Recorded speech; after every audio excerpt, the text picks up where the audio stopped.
आज के चैप्टर में हम लोग पढ़ेंगे magnetic effects of electric current. तो ये हमारा चैप्टर 13 है एनसीईआरटी की बुक का, और इलेक्ट्रिसिटी का ये सेकंड चैप्टर है। सबसे पहले तो चैप्टर का जो नाम है उस नाम को हम जानने की कोशिश करते हैं कि मैग्नेटिक इफेक्ट होता क्या है। मैग्नेटिक इफेक्ट का मतलब है कि मैग्नेट जैसे अट्रैक्ट करता है किसी भी मैग्नेटिक मटेरियल को। एक मैग्नेट के नज़दीक में यदि आप आयरन को ले जाते हैं या स्टील को ले जाते हैं जो कि मैग्नेटिक मटेरियल्स हैं, या फिर एक मैग्नेटिक कंपास को ही ले जाते हैं, तो मैग्नेट क्या करता है? मैग्नेट उसे अट्रैक्ट करता है। तो मैग्नेट का अट्रैक्ट करने का जो प्रॉपर्टी है, इस चीज़ को हम कह रहे हैं मैग्नेटिक इफेक्ट। लेकिन यहाँ पर इस मैग्नेटिक इफेक्ट कौन प्रोड्यूस कर रहा? तो इलेक्ट्रिक करंट। यानी इलेक्ट्रिक करंट के कारण यदि मैग्नेट की प्रॉपर्टी प्रोड्यूस होती है, मैग्नेट की प्रॉपर्टी का मतलब कि जैसे मैग्नेट अदर मैग्नेटिक मटेरियल्स को अट्रैक्ट करता है, उसी तरह से यदि इलेक्ट्रिक करंट के कारण कुछ ऐसा हो जाए कि मैग्नेटिक कंपास अट्रैक्ट हो या रिपेल हो, या आयरन जैसे सब्सटेंस अट्रैक्ट हो या रिपेल हो, तो हम उसे कहेंगे कि इलेक्ट्रिक करंट के कारण एक तरह का मैग्नेटिक इफेक्ट आ गया है। तो कब होता है, कैसे होता है, इस चैप्टर में हम लोग एक्सप्लोर करेंगे। आइए धीरे धीरे आगे बढ़ते हैं। यहाँ पर एनसीईआरटी में एक फिगर दिया हुआ है, फिगर 13.1। यहाँ नीचे देख सकते हैं क्या लिखा हुआ कि compass needle is deflected on passing an electric current through a metallic conductor. तो ये एक्चुअल में ऑर्स्टेड का एक्सपेरिमेंट है। ऑर्स्टेड एक साइंटिस्ट थे, फिजिसिस्ट थे, हैंस क्रिश्चियन ऑर्स्टेड। इनके बारे में थोड़ा सा जान लेते हैं। ये 19th सेंचुरी के साइंटिस्ट थे ऑर्स्टेड, और इलेक्ट्रोमैग्नेटिज्म को जानने के डायरेक्शन में इनका जो रोल है वो काफ़ी बड़ा है।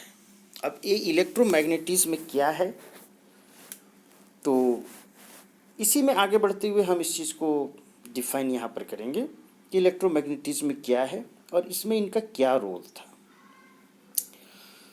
तो ऐसा कुछ हुआ कि 1820 में एक्सीडेंटली उन्होंने कुछ डिस्कवर किया। वो एक्सीडेंटली क्या था? उन्होंने देखा कि जब एक मेटालिक वायर से इलेक्ट्रिक करंट फ्लो कर रहा है, जैसा कि यहाँ पर दिया हुआ है, आप देख सकते हैं कि एक मेटालिक वायर है और इस मेटालिक वायर से इलेक्ट्रिक करंट हमारा फ्लो कर रहा है। तो एक्सीडेंटली उन्होंने देखा कि उसके नज़दीक में, क्लोज में, यदि एक कंपास नीडल को रखा जाए, यहाँ पर आप देख सकते हैं कि ये कंपास नीडल है हमारा, यदि उसके नज़दीक में एक कंपास नीडल रखा जाए तो कंपास नीडल जो है वो डिफ्लेक्ट कर गया। तो कंपास नीडल डिफ्लेक्ट कब करेगा? जब वो किसी मैग्नेट के मैग्नेटिक फील्ड में रखा हो, तभी तो डिफ्लेक्ट करेगा। तो कंपास नीडल का डिफ्लेक्ट होना, इससे ये पता चला ऑर्स्टेड को कि यदि फ्लोइंग करंट है, इलेक्ट्रिक करंट यदि किसी वायर से फ्लो कर रहा है, तो उस वायर के चारों तरफ एक तरह का फील्ड क्रिएट होता है, एक तरह का मैग्नेटिक फील्ड क्रिएट होता है, क्योंकि मैग्नेटिक फील्ड के में ही अट्रैक्ट होगा। ठीक है, तो एक तरह का मैग्नेटिक फील्ड क्रिएट होता है, और इसके इन्फ्लुएंस में वो हमारा कंपास नीडल क्या हुआ, वो डिफ्लेक्ट हुआ। तो ये बहुत बड़ी खोज थी, इस मायने में बहुत बड़ी खोज थी, क्योंकि इससे उन्होंने इलेक्ट्रिसिटी को मैग्नेटिज्म से रिलेट कर दिया। ठीक है, जहाँ मैग्नेटिज्म एक मैग्नेट की प्रॉपर्टी है, एक मैग्नेट के चारों ओर का एक फील्ड बनता है जिसे मैग्नेटिक फील्ड कहते हैं, जहाँ पर वो दूसरे मैग्नेटिक मटेरियल को अट्रैक्ट या रिपेल कर सकता है। तो उसी तरह का मैग्नेटिक फील्ड उन्होंने नोटिस किया करंट कैरिंग स्ट्रेट वायर के चारों ओर के एरिया में। तो इस तरह से इलेक्ट्रिसिटी कैन कॉज मैग्नेटिज्म, ये उन्होंने प्रूफ किया। आगे देखते हैं।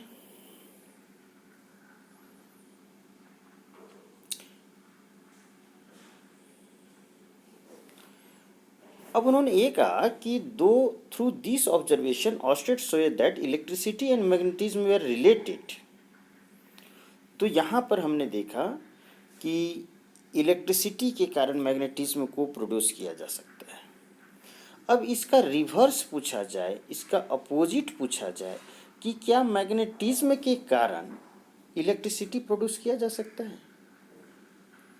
अभी हमने देखा कि यदि इलेक्ट्रिसिटी फ्लो कर रहा है किसी वायर में तो उसके चारों ओर मैग्नेटिक फील्ड बनेगा, यानी मैग्नेट की प्रॉपर्टी आ जाएगी।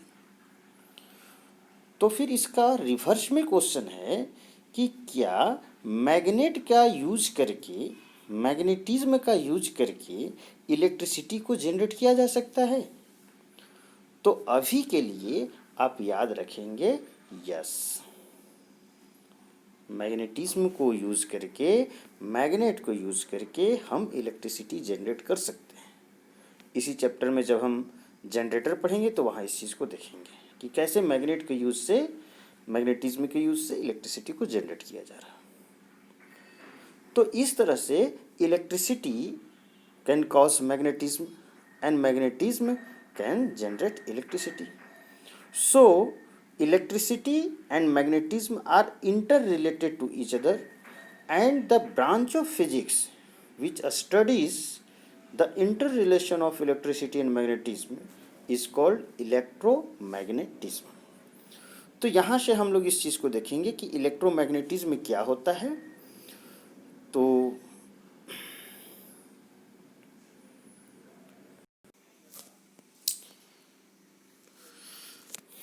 हम लोग मैग्नेटिक फील्ड को डिफाइन करेंगे। मैग्नेटिक फील्ड क्या है? Area around a magnet where its force can be experienced is called magnetic field of that magnet. Suppose कि आपका एक मैग्नेट है, बार मैग्नेट ले लेते हैं। तो एक बार मैग्नेट यहाँ पर है जिसका नॉर्थ पोल है और साउथ पोल है। अब इस मैग्नेट के चारों तरफ, इस मैग्नेट के ये चारों तरफ,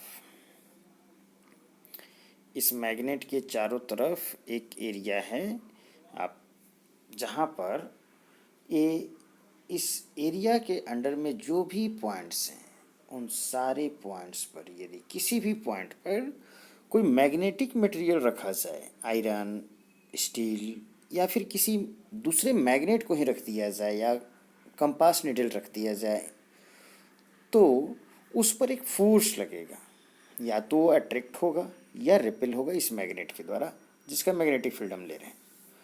तो यानी कि ये एरिया ऑफ इन्फ्लुएंस है, ये जो है वो एरिया ऑफ इन्फ्लुएंस है। इस एरिया ऑफ इन्फ्लुएंस को हम क्या कहते हैं बच्चों? इस मैग्नेट का मैग्नेटिक फील्ड है। तो यहाँ मैग्नेट का मैग्नेटिक फील्ड है।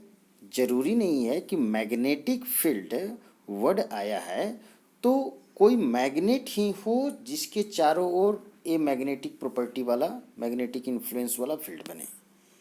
जैसे कि अभी हमने देखा था कि ऑर्स्टेड के एक्सपेरिमेंट में क्या हुआ था, करंट बह रहा था, करंट फ्लो कर रहा था एक वायर में, और उस वायर में करंट फ्लो करने के कारण वायर के चारों तरफ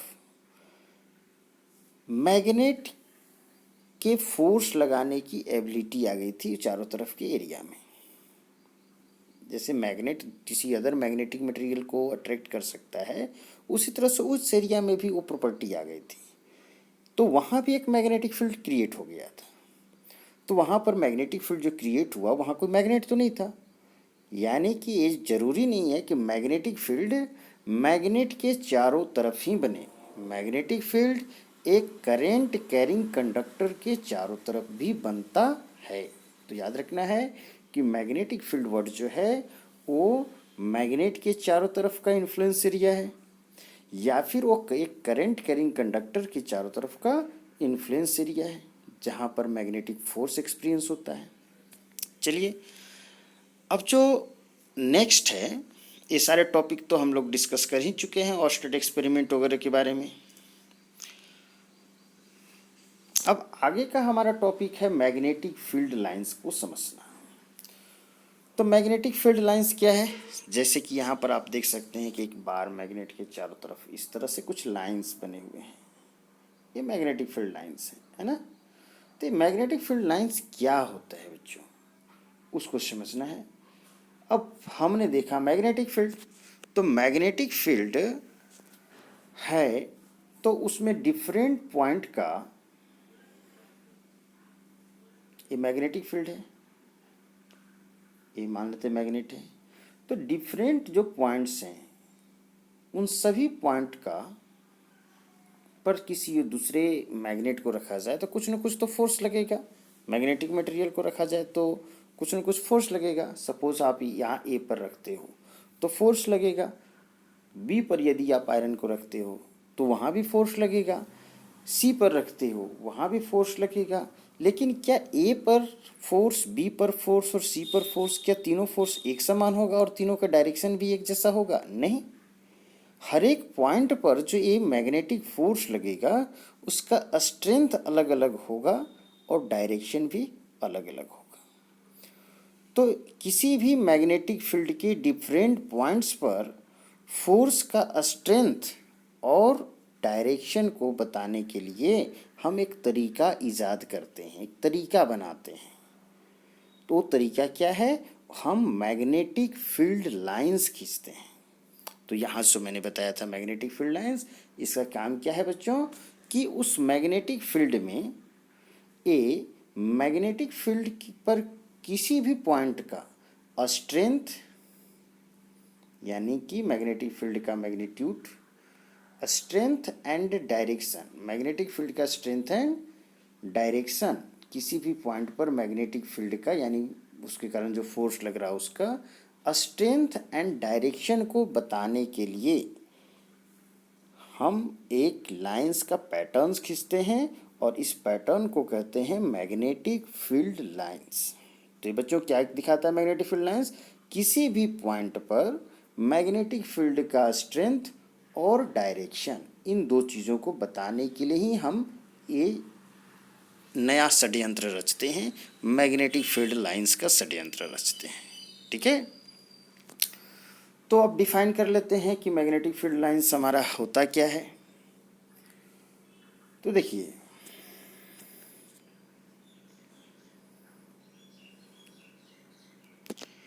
magnetic field lines, these are imaginary lines drawn around a bar magnet to represent strength and direction of magnetic field या force at different points in the magnetic field। तो magnetic field lines क्या हैं? ये imaginary lines हैं, अब हमें तो नहीं दिखते हैं बट प्रैक्टिकली भी इसे ड्रॉ किया जा सकता है। हम लोग देखेंगे कि प्रैक्टिकली कैसे ड्रॉ किया जा सकता है, बट हमारी आंखों से तो ये दिखते नहीं हैं, इसलिए इमेजिनरी लाइंस हैं।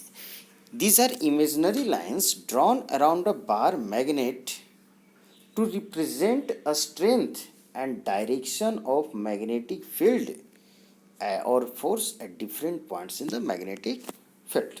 जो बातें मैंने आपको समझाई थोड़ा देर पहले उसी चीज़ को यहाँ पर लिखा हुआ है।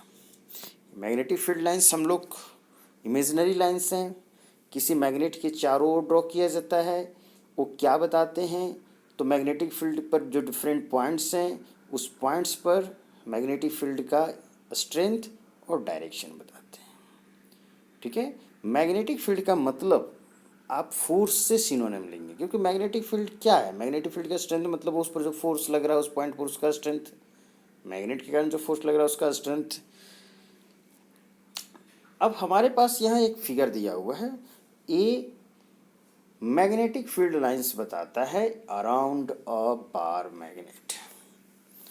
तो properties of magnetic field lines around a bar magnet हम लोग देख सकते हैं। ठीक है,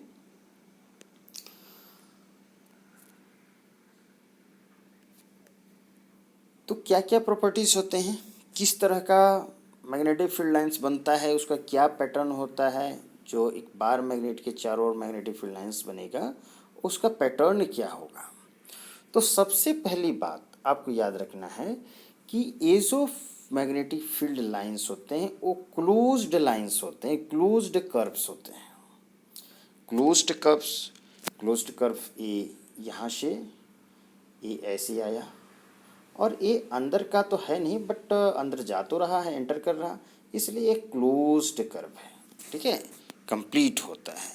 ये क्लोज्ड कर्व्स हैं, क्लोज्ड लाइंस हैं। अब हम लोग देखेंगे कि ये कहाँ से इमर्ज कर रहे हैं। तो देखेंगे कि ये नॉर्थ पोल, इसके दो पोल हैं बार मैग्नेट के, तो नॉर्थ पोल से ये इमर्ज कर रहे हैं। आप देख सकते हैं पिक्चर में कि ये नॉर्थ पोल से इमर्ज करते हैं। एक मिनट बच्चों,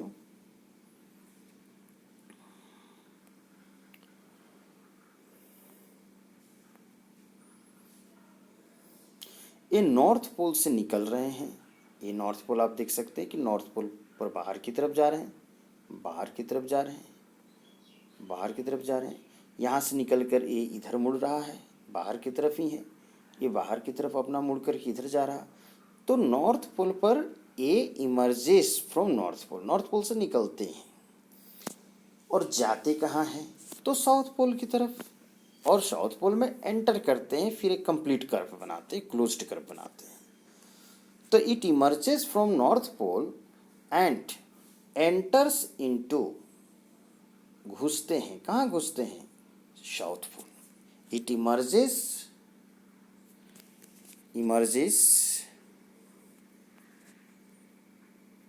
here, enters, it emerges from north pole and enters into south pole. इस बात को आपको दिमाग में रखना है। उसके बाद कौन कौन से पॉइंट्स हैं, उसके बाद इसमें ये चीज़ें हैं, हम देखेंगे कि a magnetic field lines never cross each other.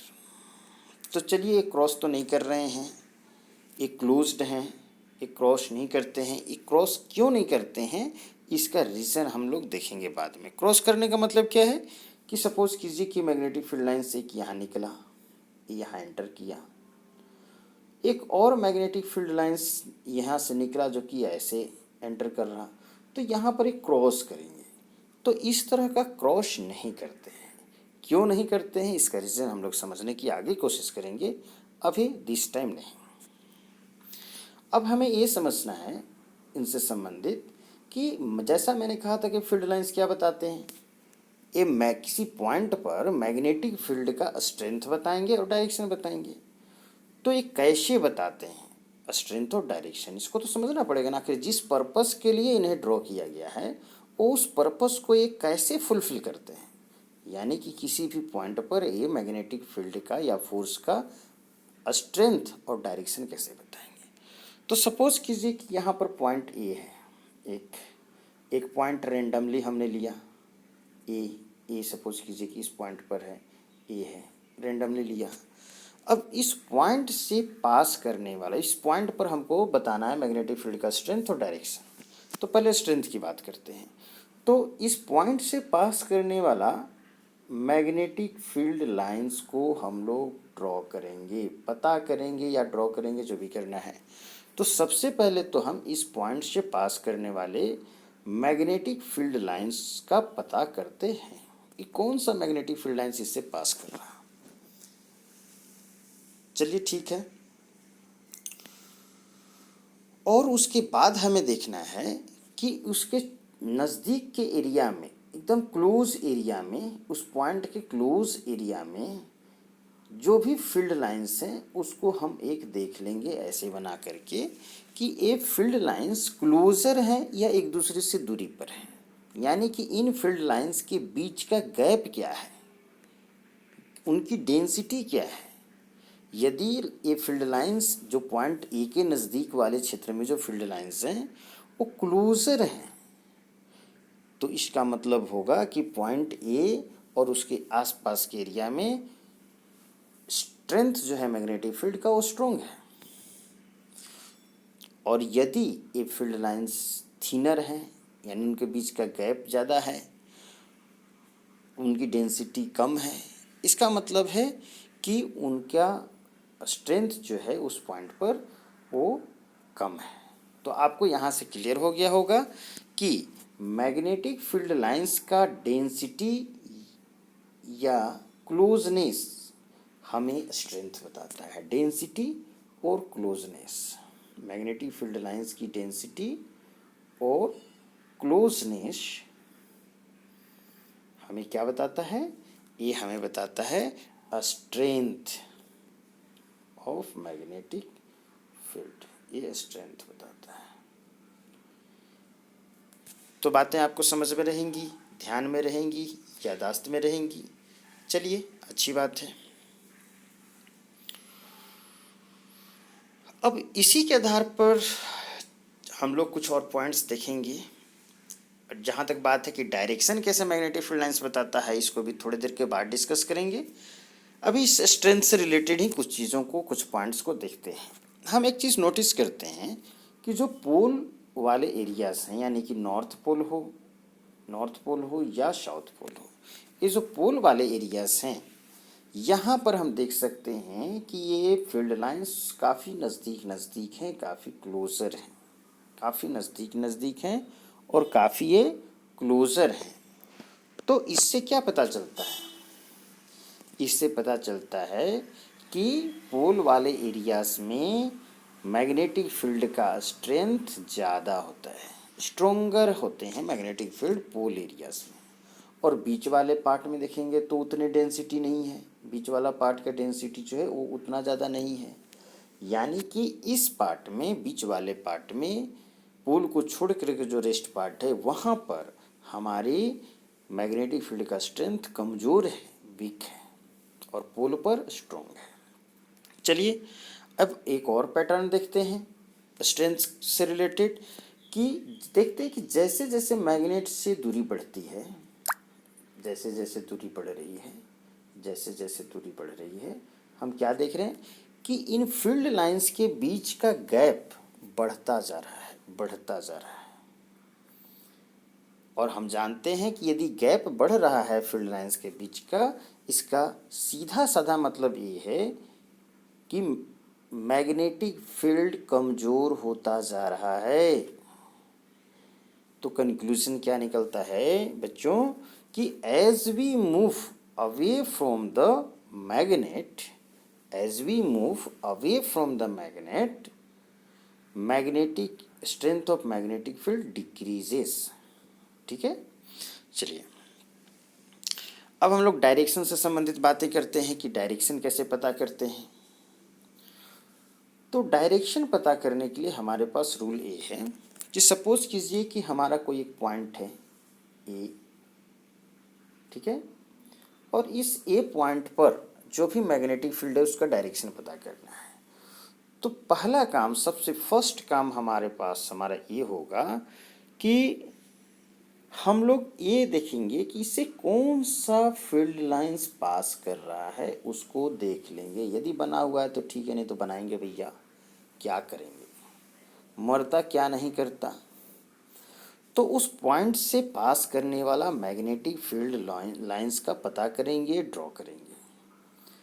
अब उस पॉइंट पर डायरेक्शन क्या है, यहाँ देखिए मैग्नेटिक फील्ड लाइंस का नॉर्थ से साउथ होता है, हम लोग जानते हैं।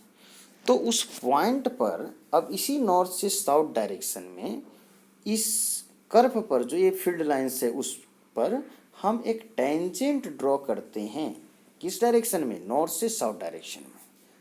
ठीक है, तो ये जो टेंजेंट है इस पॉइंट पर, जो कि इस कर्व पर नॉर्थ से साउथ डायरेक्शन में ड्रॉ किया गया है, वो टेंजेंट हमें इस पॉइंट पर मैग्नेटिक फील्ड का डायरेक्शन देता है। तो किन बातों को याद रखना है कि डायरेक्शन के लिए, कि जिस पॉइंट पर डायरेक्शन पता करना है उस पॉइंट से पास करने वाला मैग्नेटिक फील्ड लाइंस पता होना चाहिए। दूसरी चीज़ है कि उस पॉइंट से होते हुए उस जो कर्व हमारे पास फील्ड लाइंस है, मैग्नेटिक फील्ड लाइंस, उस पर एक टेंजेंट ड्रॉ करते हैं। लेकिन टेंजेंट का डायरेक्शन क्या होना चाहिए?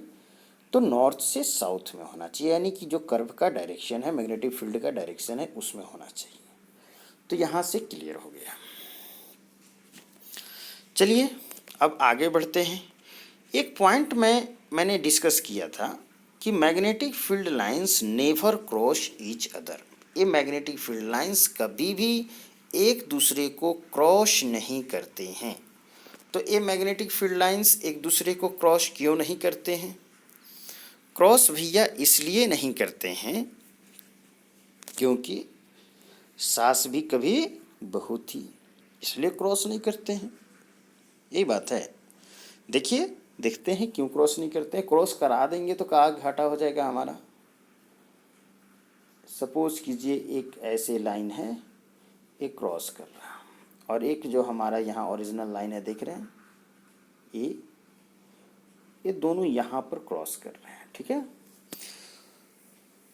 तो जिस पॉइंट पर क्रॉस कर रहे हैं उस पॉइंट पर अब मैग्नेटिक फील्ड का डायरेक्शन पता करने की कोशिश करते हैं। तो दो कर्व है ना उस पॉइंट पर, तो दोनों कर्व के अलोंग अलग अलग हम एक टेंजेंट खींचा जा सकता है कि नहीं? तो भाइयों बहनों बताइए कि क्या ये दोनों कर्व पर, उस पॉइंट पर ये दोनों कर्व के अलोंग वन वन टेंजेंट खींचा जा सकता है कि नहीं? तो खींचा जा सकता है। देखते हैं, मान लेते हैं कि इस कर्व पर खींचे तो इधर हो गया, इस कर्व पर खींचे तो ओहो इधर हो गया, है ना। थोड़ा सॉरी, दो डबल खींचा गया।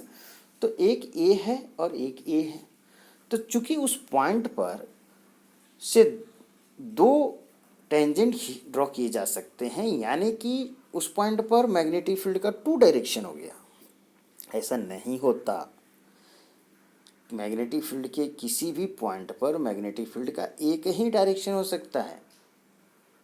अली बाबा का ढाबा नहीं ना है, जो मन सो हो जाएगा। तो एक ही डायरेक्शन पॉसिबल है। यहाँ क्रॉस करने की कंडीशंस में टू डायरेक्शन शो होगा, दैट इज इम्पॉसिबल और दैट इज नॉट ट्रू। इसलिए भैया कभी भी वो क्रॉस नहीं करते हैं, ठीक है। तो ये सारी बात है बच्चों, इन सभी बातों को हमने डिस्कस किया। भगवान भला करे हमारा भी और आपका भी। देखते हैं क्या लिखा हुआ है कि जो भी पॉइंट्स हमने पढ़ा उन पॉइंट्स को ही यहाँ पर एक्सप्लोर किया गया है। फर्स्ट है, देख लेते हैं कि direction of field lines. The field lines emerges from north pole and enters into south pole of the magnet. तो इन चीज़ों को हम देख चुके हैं कि नॉर्थ पोल से निकलते हैं और साउथ पोल में एंटर करते हैं, देख चुके हैं। सेकेंड है कि strength of magnetic field is represented by density of field lines. Field lines की डेंसिटी से मैग्नेटिक फील्ड का स्ट्रेंथ पता चलता है। More closer field lines means more stronger magnetic field. तो यदि फील्ड लाइंस क्लोजर हैं एक दूसरे के तो मैग्नेटिक फील्ड स्ट्रोंगर होगा, यानी कि फोर्स ज़्यादा एक्सपीरियंस किया जा सकता है। अब ये भी चीज़ें हमने देखा है कि मैग्नेटिक फील्ड लाइंस कहाँ डेंसर रहते हैं, पोल वाले एरियाज में डेंसर रहते हैं। और जैसे जैसे हम लोग पोल से दूर बीच की तरफ बढ़ते हैं वो क्या होते जाते हैं, रेयरर होते जाते हैं। तो पोल पर डेंसर होने का मतलब क्या है कि पोल वाले part, north pole south pole पर मैग्नेटिक फील्ड स्ट्रोंग है और बीच के पार्ट में मैग्नेटिक फील्ड हमारा वीक है। आगे देखते हैं कि जैसे जैसे as we move away from the magnet field lines becomes rarer. जैसे ही मैग्नेट से दूर जाते हैं तो फील्ड लाइंस जो हैं वो रेयरर होते जाते हैं, उनके बीच का गैप बढ़ता जाता है। तो इससे इंडिकेट करता है कि strength of magnetic field decreases as we move away from the magnet. Magnet से जैसे जैसे दूर जाएंगे तो उनका फील्ड लाइंस का गैप बढ़ने का मतलब है कि मैग्नेटिक फील्ड कमज़ोर होता जाएगा। नेक्स्ट पॉइंट है कि डायरेक्शन ऑफ मैग्नेटिक फील्ड। तो direction of magnetic field is also shown by field lines. We find the field line passing through a particular point and then draw a tangent at that point on that curve in the direction of field lines from north pole to south pole direction। इस बात को मैंने बताया है कि जिस point पर magnetic field का डायरेक्शन पता करना है तो सबसे पहले तो उस पॉइंट पर हमें उस पॉइंट से पास करने वाला फील्ड लाइंस पता करना होगा, और फिर उस पॉइंट पर उस फील्ड लाइंस जो कर्व हमारा गुजर रहा उसके एलोंग उस पॉइंट पर हमें एक टेंजेंट खींचना है, लेकिन डायरेक्शन किस डायरेक्शन में, नॉर्थ से साउथ डायरेक्शन में, ठीक है। तो टेंजेंट के डायरेक्शन ही हमें मैग्नेटिक फील्ड के डायरेक्शन देगा। अब यहाँ पर है कि magnetic field lines never cross each other, तो इसका कारण क्या है, because we get two direction at the point of intersection, one along the tangent drawn at that point, ठीक है। तो इसका कारण ये है कि उस पॉइंट ऑफ इंटरसेक्शन पर हमें टू डायरेक्शंस मिलते हैं, क्योंकि दो टेंजेंट खींचे जा सकते हैं उस पॉइंट पर, तो टू डायरेक्शंस मिल जाएंगे, लेकिन ऐसा संभव नहीं है, दिस इज नॉट पॉसिबल। तो बच्चों यहाँ तक जो हमने पढ़ा कि magnetic field around a bar magnet, उसे अच्छी तरह से डिस्कस कर लिया। आई होप कि सभी को बातें अच्छी तरह से समझ में आ गई होंगी। नेक्स्ट हमारे वीडियोस में हम लोग पढ़ेंगे magnetic field lines around a current carrying straight wire. एक करेंट कैरिंग स्ट्रेट वायर है, तो इसके चारों ओर मैग्नेटिक फील्ड लाइंस किस तरह का होता है, इसके बारे में हम लोग पढ़ेंगे। कोई दिक्कत? नो दिक्कत। चलिए ठीक है, ओके, बाय।